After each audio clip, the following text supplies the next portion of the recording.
Welcome back to the Deep Dive. We are back with another special edition in our Building Humans series. And I have to be honest with you right off the bat, the research stack you sent over for this one, Yeah. it's a little unsettling. Unsettling. That's not usually the word we go for. We usually aim for enlightening or No. maybe inspiring. Why unsettling? No, I mean Oh, mean it in the best way possible. It's unsettling because it takes something I've seen 1,000 times, something I thought was just, cute or random, and it just pulls back the curtain to reveal this incredibly complex biological machinery running underneath it all. It makes you realize that we're usually looking at children, but we aren't actually seeing them. We're not seeing the work. That is precisely the goal of this series. We want to shift the lens from, say, managing behavior to understanding construction. And we're able to pull that curtain back today because of the specific archives we're accessing. Yeah. We have to acknowledge the collaboration that makes this deep dive possible. We are digging into material brought to us by the Al-Mahaba Foundation and the Dar el-Khalima Publishing House. Absolutely. Yeah. And they've opened up their library to us, specifically giving us a look at Maria Montessori's The Secret of Childhood. Yeah. And this whole concept of Al-Nizam al-Bakini. Yes. And having access to the source material, not just the blog posts written about it, but the actual texts, it just changes the texture of the conversation. It does. It moves us from, let's say, parenting tips to something more like human engineering. So let's set the scene for the listener. I Yeah. want you to picture a baby, let's say, 3 months old? 3, maybe 4, yeah. They're lying on a mat, or maybe a crib, and they are doing that thing. You know the thing I'm talking about. Oh, I do. The hand stare. The hand stare. They hold their hand up in front of their face, maybe 6 inches away, and they just freeze. They're staring at those fingers with an intensity that you usually only see in, like, a bomb disposal unit. Or a jeweler looking at a rare diamond. That kind of focus. Exactly. It's so intense. And, better yet, maybe they're trying to put their foot in their mouth. Yeah. And they aren't just doing it casually. They're doing it with the intensity of, like, a NASA mission control center. Yeah. It's real straight. It's sweaty work. They're grunting. They're focused. And usually, as an adult, you walk by, you sip your coffee, and you think, oh, look, she's discovering her hand. She's playing. How cute. And then you walk away. And that is the tragedy. Because if you knew what was actually happening in the neurology of that child in that specific moment, you wouldn't dare walk away. You would hold your breath. Okay, let's unpack that. Yeah. Because if it's not play, if it's not just random baby weirdness, what is actually happening in that moment? What you're witnessing is a critical developmental milestone. We are talking about a concept today called internal order, or in the source text, Al-Nizam al-Batini. Internal order. And to understand this, we have to sort of flip our perspective. We tend to think of order as external. Right? Yeah, of course. Like our last deep dive, we talked about tidying up the environment, shelves at the right height, everything in its place, tidying up the house. Exactly. That was all external order. Today, we're tidying up the body. We are talking about the internal physical self. The baby staring at their hand isn't playing. They are literally constructing the map of their own existence. A map of their existence. That sounds huge, but it also sounds a little abstract. It is huge. It's the difference between knowing you exist and being able to interact with the world. It is the biological construction of the self as a physical entity. So the mission for this deep dive is to understand this internal order. We need to figure out why babies do these strange repetitive movements, and why, as our sources suggest, interrupting them might be a lot more damaging than we realize. It's about respecting the secret of childhood. We need to move from thinking of these things as cute behaviors to seeing them as, well, as biological necessity. Okay, let's dive into the science of this. You mentioned a map. I want to start with a thought experiment you brought up when we were prepping. It kind of terrified me, honestly, but it made the point really clear. It is a bit terrifying, but it's necessary to understand the infant's reality. I want you and everyone listening to imagine waking up tomorrow morning. Close your eyes for a second if you're not driving. You open your eyes, you're conscious, you can hear the traffic outside, you can smell coffee, but you don't know where your arms are. Like they're numb. Like when you sleep on your arm, funny. Worse than numb. Numb is a sensation. I mean, gone. You try to lift your hand to scratch your nose, but you can't find the button to launch that command. You don't know where the boundary of you ends and the bedsheets begin. You're just a mind floating in a void. Wow. That sounds like a horror movie. It's like being a floating consciousness in a sensory deprivation tank, but the tank is your own body. Precisely. And that is, to a large extent, the initial state of the newborn. They have the hardware, the arms, the legs, the muscles, but the software isn't online yet. The connection between the command center and the brain and the physical limb hasn't been mapped. So when we see a baby flailing around, those seemingly random movements, they aren't just exercising. No, they are trying to locate themselves.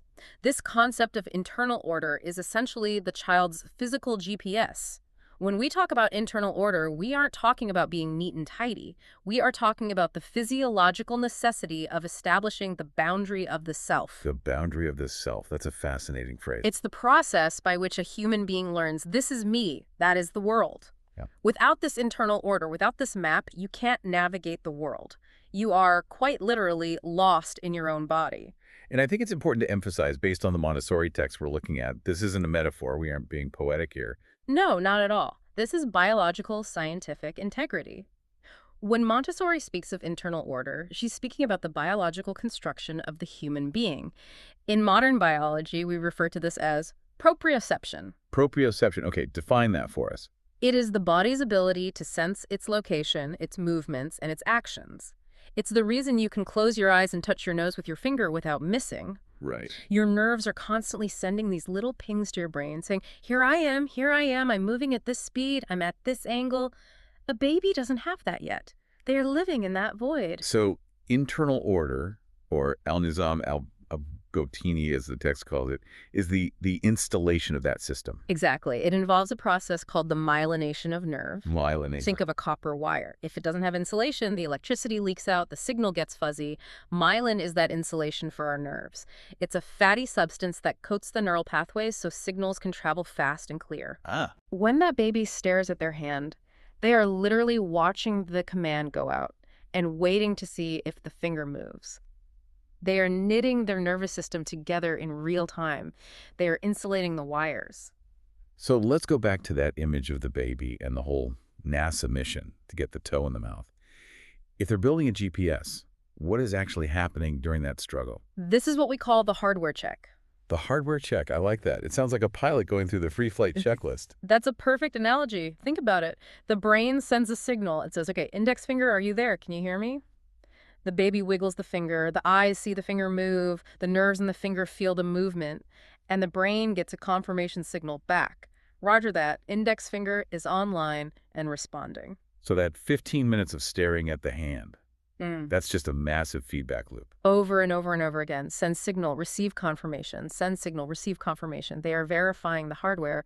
And when they try to grab that toe and they miss, and they try again and they miss again. And they get so frustrated, you see them getting red in the face, they start grunting. That frustration is the calibration process. They are refining the coordinates. Okay, that was too far left. Adjust trajectory, fire muscles again. They are literally programming their muscles. We have to understand that voluntary movement, the ability to decide to pick up a cup and actually do it smoothly, is not something we are born with. It has to be built. It's so weird to think about because as adults, we take it for granted. I don't think about where my hand is. I just use it. You don't think about it because your internal order is established, your GPS is calibrated. But for the child, this is their full-time job. They are establishing the neural pathways that allow for all voluntary movement later on. So what happens if this gets interrupted? I mean, obviously, most of us figure out where our hands are eventually. But does the quality of this hardware check matter? Ideally, yes. The source material suggests that the lack of mastery over internal order can lead to a sense of, well, disconnection from one's own physical self later in life. We might see this as clumsiness, sure, but on a deeper level, it's about confidence. It's about feeling at home in your body. If the foundation is shaky, the complex skills built on top of it will always be a little bit harder to master. So this is the bedrock. It is the bedrock for all future physical skills, whether it's writing with a pen, playing the piano, or playing sports. It all starts with that baby staring at their hand. It is serious work. It is not idle play. Okay, I get the hardware check. I love the idea that they're running diagnostics, but let's fast forward a bit. The baby becomes a toddler. The map is mostly there. They know where their feet are, mostly because they're using them to kick the back of my seat in the car. The testing phase never really ends. It just gets more vigorous. Right. And this brings us to the conflict. Yeah. Because we have this beautiful biological process happening, this physical soul trying to integrate. And then we have, well, modern life. We have libraries, we have churches, we have classrooms, we have nice restaurants. And what is the #1 command we give children in these places? I think I know which one you mean. Sit still. Ah, yes. The enemy of internal order. It's everywhere. Be quiet like a statue. Stop fidgeting. Sit nicely. Yeah. And honestly, as an adult, I get it. I want peace. I want to eat my dinner without a gymnastics routine happening next to me. But the source material for this deep dive comes down incredibly hard on this. It does. And here is where the expert perspective, and specifically the Montessori perspective, flips the script entirely. If we look at the biology we just discussed, telling a child in this developmental phase to sit still is essentially telling them to shut down their development. The word used in the analysis of the text is essentially that forced stillness is paralysis. Paralysis, that feels extreme. I'm just asking them not to climb the curtains. I'm not paralyzing them. What? It feels extreme to us because we view movement as a behavior. We think the child is choosing to move to be annoying and therefore can choose to stop. But if you look at the physiology we just discussed, that GPS system, it runs on movement. What do you mean it runs on movement? Think of those kinetic watches, you know, the ones that don't have a battery. Oh, yeah, right. They only charge when you move your wrist. The child's internal sense of self is powered by motion. Movement is the language of the internal sense. For the child, movement is the data transmission. They need to move to feel themselves. Without movement, the signal creates a dead zone. The GPS is disconnected. So when a kid is wiggling in their chair or kicking their legs under the table, They are trying to confirm their own existence. It is an existential necessity. The child moves to say, I am here, I am real, my body is still mine. wow, I move, therefore I am. Exactly. When we force a child to sit still like a statue, we are jamming their internal signal. We are preventing them from calibrating their body. Imagine you're trying to learn a complex dance routine, and someone ties you to a chair and says, learn it by thinking about it. You can't. You need to feel the gravity, the balance, the extension. And yet our schools, our dinner tables, they were designed around this idea of stillness as a virtue. We give awards for the quietest student. It's a conflict between adult convenience and child development. We want external order, a quiet room, a still child. But the child needs internal order, a mapped body, a calibrated system. And internal order requires movement. This brings up a really interesting point about the myth of stillness. It's almost like we are asking them to be miniature adults before they finish building the machine that allows them to be adults. That's a perfect way to put it. We are asking for the software of discipline before the hardware of self-awareness is fully installed. And if you force that software onto incompatible hardware, the system, it crashes. So are we saying, let chaos reign?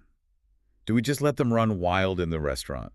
Because I feel like listeners might be thinking, okay, that's great, but I need to live my life too. No, and that's a common misconception. It's not about chaos, it's about purposeful movement. The child doesn't need to run laps, they need to use their body. It implies that we need to create environments where movement is channeled, not suppressed. But simply demanding statue stillness is biologically disrespectful to the child. This leads us into the final and I think the most challenging part of today's stack.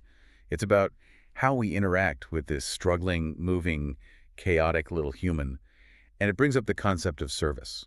This is where the philosophy of the Almahaba Foundation really shines through the research. It forces us to redefine what it means to serve a child.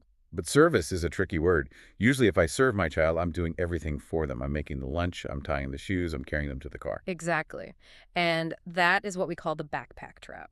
The backpack trap.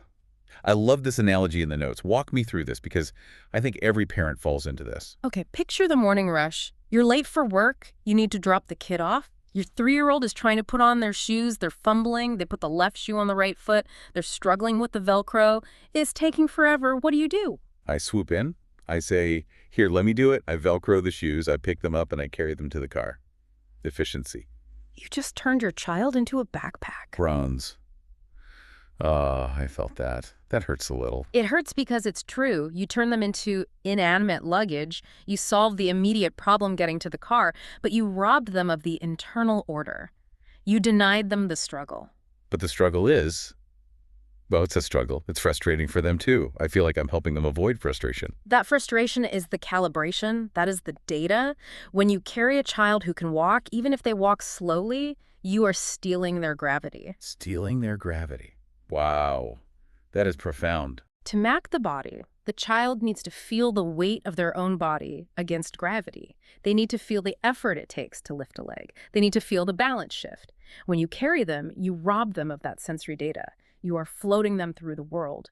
If they're always a passenger, they never learn to be the driver.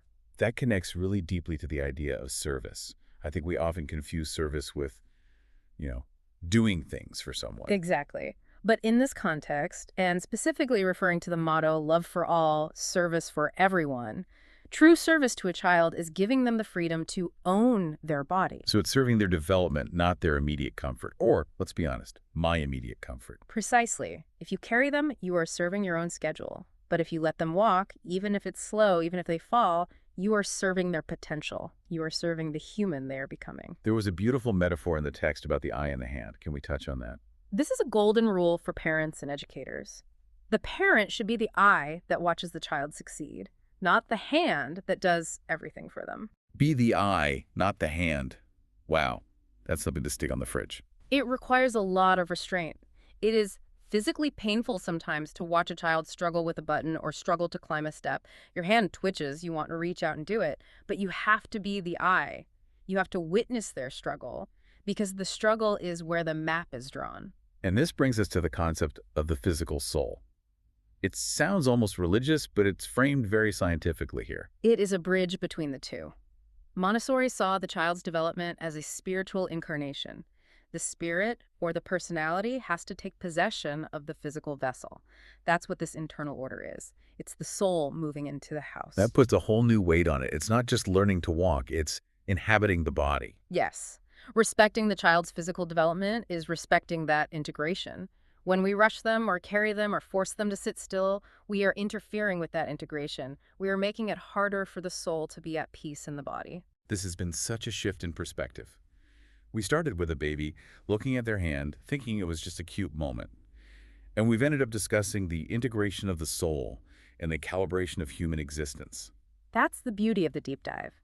The tiny details are never just details, they are the building blocks of the human being. So let's recap the journey today. We covered a lot of ground.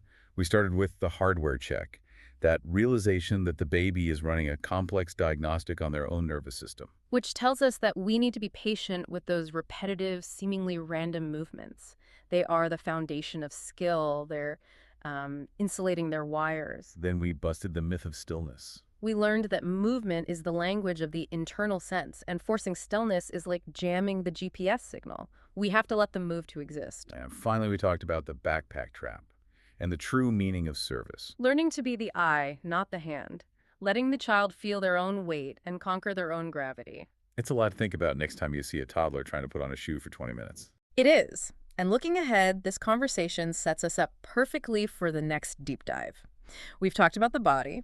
Next, we're going to talk about the mind. Oh, that's going to be a big one. It is. Specifically, we're going to look at intelligence. We're going to challenge the whole blank slate theory. We must stop treating babies as if they don't understand what is happening around them. I can't wait for that. I feel like that is going to be a controversial one. But for today, I want to leave the listener with a final thought.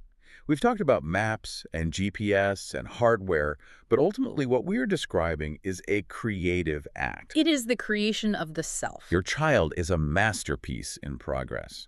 And our job, mostly, is to not interrupt the artist while they're working. Well said. If you want to go deeper into this, and there is so much more depth to explore, we highly encourage you to read the source material directly. You need to pick up The Secret of Childhood. It is available from the Dar al-Khalima Library. Absolutely. Support the original, build the future. Understanding the soul-body connection is the best gift you can give a parent or a child. Thank you for listening to this episode of Building Humans. We will catch you on the next deep dive. Love for all, service for everyone.